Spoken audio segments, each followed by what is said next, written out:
నమస్కారం గురువుగారు. శ్రీమాత్రే నమః. గురువుగారు, ఈ మధ్య కాలంలో వశీకరణ అని బాగా వినిపిస్తుంది. అవునండి. అంటే మనం మరుగుమందు పెట్టి మనం ఒకరిని మన దారికి తెచ్చుకోవచ్చా? అసలు ఇప్పుడున్న కలియుగంలో మనం దీన్ని నమ్మొచ్చంటారా?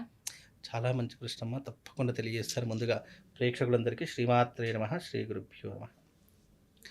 అంటే ఇక్కడ 2 రకాలైనటువంటి పద్ధతులున్నాయి. హ్మ్. మనిషిని వశీకరణ చేసుకునేటటువంటి పద్ధతులు ఒక రకంగా ఉంటాయి. అలాగే కొన్ని ప్రకృతిలో ఉన్నటువంటి మంత్రించినటువంటి మందులు పెట్టడం ద్వారా కొన్ని రకాలైనటువంటి ప్రయోగాలు జరుగుతూ ఉంటాయి.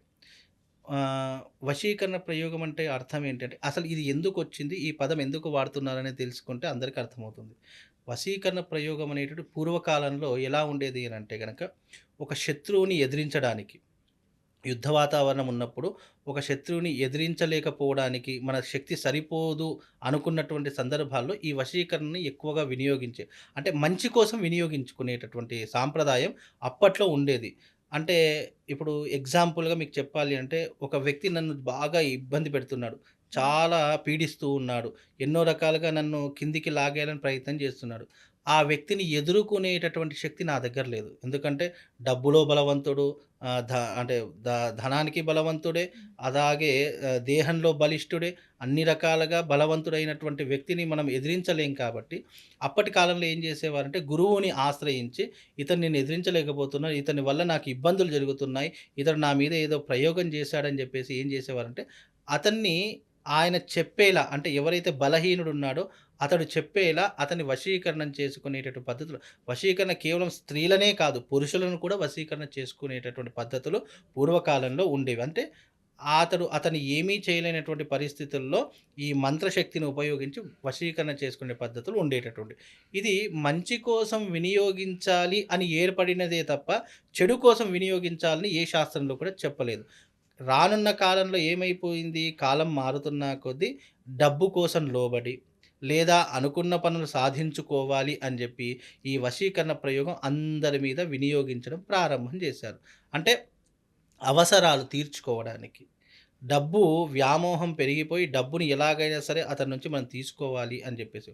ఒక మనిషిని వశీకరణ చేసుకోవడానికి రెండే మార్గాలు. ఒకటి ఒక మనిషిని చెప్పినట్టు వినిపించుకోవడానికి అయితే డబ్బు కారణమై ఉంటుంది. లేదంటే స్త్రీ కారణమై ఉంటుంది. ఈ రెండిటి కారణాల వల్లనే ఒక వ్యక్తిని వశపరుచుకోగలుగుతాం తప్ప అంతకు మించి మనిషిని వశపరుచుకుంటే మనకేమొస్తుంది? ఏమీ రాదు. అయితే అవును. అతడు ధనవంతుడయ్యి అయినా ఉండాలి. లేదా సమాజంలో పలుకుబడి ఉన్నటువంటి వ్యక్తి అయ్యి ఉండాలి. లేదా అతనితో మనకేదైనా అవసరమైనా పడి ఉండాలి. హ్మ్. అతని దగ్గరికెళ్తున్నాం ఎన్ని సార్లు వెళ్ళినా గూడా మనల్ని పట్టించుకోవట్లేదు. మనల్ని చూడట్లేదు. అయ్యో! మనకు అతనితో పనుంది. మన పని చెయ్యట్లేదు అనుకున్న సందర్భంలో ఏం చేస్తాం? ఇతనితో ఎలాగైనా మనం పని చేసుకోవాలి. ఏదైనా చేసి మనం పని చేసుకోవాలనుకున్నప్పుడు హ్మ్. మనం ఏం చేస్తాము? మన మాట వినట్లేదు కదా! మన మాట వినేలా ఇతని మీద వశీకరణ ప్రయోగం చెయ్యాలి అని అన్నప్పుడు ఏమవుతుంది? అది ఒక గురువుని ఆశ్రయించడం ద్వారా, ఆ గురువు ఆ యొక్క వ్యక్తి యొక్క జాతకం ద్వారా లేదా ఆ వ్యక్తి యొక్క ఫోటో ద్వారా ఆహ్, వశీకరణ చేసి, ఆ వ్యక్తిని మీరు చెప్పినట్టు వినేలా చేసేటటువంటి పద్ధతే వశీకరణ విధానం. ఈ మధ్య కాలంలో ఆ వశీకరణ విధానం ఎలా మారిపోయింది? భార్యాభర్తలను విడదీయడానికి, భార్యాభర్తలు అన్యోన్యంగా ఉండేటటువంటి విధానం చూడలేక, లేదా మా ఇంట్లో ఉన్నటువంటి మా అమ్మాయి ఈ వ్యక్తిని ప్రేమించింది. ఆ వ్యక్తి నాకు నచ్చలేదు. అతన్ని ఎలాగైనా సరే దూరం చెయ్యాలి అనేటటువంటి విధానాల ద్వారా, లేదు అనంటే గనక పురుషులు ఎలా ఉన్నారు అనంటే గనక, ఈ అమ్మాయి నాకు నచ్చింది కాబట్టి, ఈ అమ్మాయిని ఎలాగైనా వశపరుచుకొని మనం కోరికలు తీర్చుకోవాలి అనేటటువంటి విషయాల ద్వారా, లేదా వీళ్ళిద్దరిని విడదీసి మనం శాడిజాన్ని చూడాలి. వాళ్ళ యొక్క బాధను మనం ఆనందించాలి అనేటటు పద్ధతుల ద్వారా ఇలా అనేక రకాలుగా ఈ వశీకరణ ప్రయోగాలనేటివి మనుషుల మీద ప్రభావితం చేయిస్తున్నారు. అంటే ఇవి ఉన్నాయా? లేదా? అనే దానికంటే ఇవి మనం శాస్త్రమునందు, వేదమునందు కొన్ని పద్ధతులు చెప్పారు. హ్మ్. చేసే విధానాలు మనకున్నాయి. ఎందుకంటే మనం ఏదైనా చూసాము, చేశాము అనంటే గనక అప్పట్లో ఏం చేసేవాళ్ళు లిఖితపూర్వకంగా రాసి పెట్టేటటువంటి వాళ్ళు తాళపత్ర గ్రంథాల్లో. ఆ తాళపత్ర గ్రంథాల నుంచి వచ్చినటువంటిదే ఈ వశీకరణ ప్రయోగం. అందులో హ్మ్. వశీకరణ ఉంటుంది, విద్వేషణ తంత్రం ఉంటుంది, మారణ తంత్రం ఉంటుంది, అలాగే విశేషమైనటువంటి తాంత్రిక విద్యలు ఉంటాయి. హ్మ్. ఇలా 1 కాదు, 2 కాదు. మనుషుల్ని కలపడానికైనా ఉన్నాయి, విడదీయడానికైనా ఉన్నాయి, చంపడానికైనా ఉన్నాయి. ఎలా ఉంటాయి? మనం ఇక్కడే కూర్చుంటాము. హ్మ్. మనిషి ఎక్కడో ఉంటాడు. మనం ఇక్కడ కూర్చున్నటువంటి ప్రదేశం నుండే ఆ మనిషిని ఎలాగైనా సరే మనం ట్రాప్‌లో వేసి మరణించేలా చేయవచ్చు. లేదు అతడు మన మాట వినేలా చేయవచ్చు. ఇలా ఎన్నో రకాలైనటువంటి మార్గాలు ఇప్పుడు ఆధునిక యుగంలో మనకు పెరిగిపోయాయి. అంటే హ్మ్. దాన్ని చేసేటటు పద్ధతులు పెరిగిపోయాయి. అప్పట్లో ఏంటంటే మంచి కోసం వినియోగించేవాళ్ళు. హ్మ్. ఇప్పుడు చెడు కోసం వినియోగిస్తున్నారు. అంటే ఎగ్జాంపుల్‌గా చెప్తున్నా. ఇప్పుడు టీవీ ఎక్కడో ఉంది. మనం ఇక్కడి నుంచి ఆపరేట్ చేస్తున్నాం. ఎలా హ్మ్. చేస్తున్నాము? వితిన్ సెన్సార్ లేదంటే వేరే హ్మ్. ఒక కారణాల వల్ల, హ్మ్. యాంత్రిక విధానంలో ఉన్నటువంటి కారణాల వల్ల. మనం ఇక్కడే ఉన్నాము. ఎక్కడో ఉన్నటువంటి అమెరికాలో ఉన్నటువంటి వ్యక్తితో మాట్లాడుతున్నాం గదా! ఎలా సాధ్యపడుతుంది మరి? అంటే ఇక్కడ టెక్నాలజీ ఎలాగైతే పెరిగిందో, హ్మ్. పూర్వకాలంలో దీనికి ముందే ఎక్కడో ఉన్నటువంటి మనిషిని మనం ఇక్కడ కూర్చున్న దగ్గర నుండే ఏదైనా చేసేటటువంటి ప్రయోగాలు మన దగ్గర ఉండేటటువంటి విధానాలు శాస్త్రంలో ఉన్నాయి. అవే పద్ధతులు ఇప్పుడు రూపాంతరం చెందాయి. రూపాంతరం అంటే ఏంటి? వేరే కొత్త కొత్త రకాలైనటువంటి ప్రణాళికలను సృష్టించుకొని హ్మ్. ఏదైనా చేసేటటువంటి పద్ధతులు ఈ మధ్య కాలంలో చాలామంది పెంచుకున్నారు. అందుకే వశీకరణ ప్రయోగం భార్యాభర్తలు కలపడానికి పనికొస్తుంది. విడదీయడానికి పనికొస్తుంది. వేరే వాళ్ళను వశీకరణ చేసుకోవడానికి పనికొస్తుంది. ఇలా అనేక రకాలైనటువంటి విధానాలు మన శాస్త్రంలో మనకు పెద్దవాళ్ళు అందించినటువంటి గ్రంథాల్లో ఇప్పటికీ కూడా నిక్షిప్తమై ఉన్నాయి. కలియుగంలో ఇది నమ్మొచ్చా? నమ్మకూడదా? అంటే అది జరిగినటువంటి వ్యక్తిని ఆధారపడి ఉంటుంది.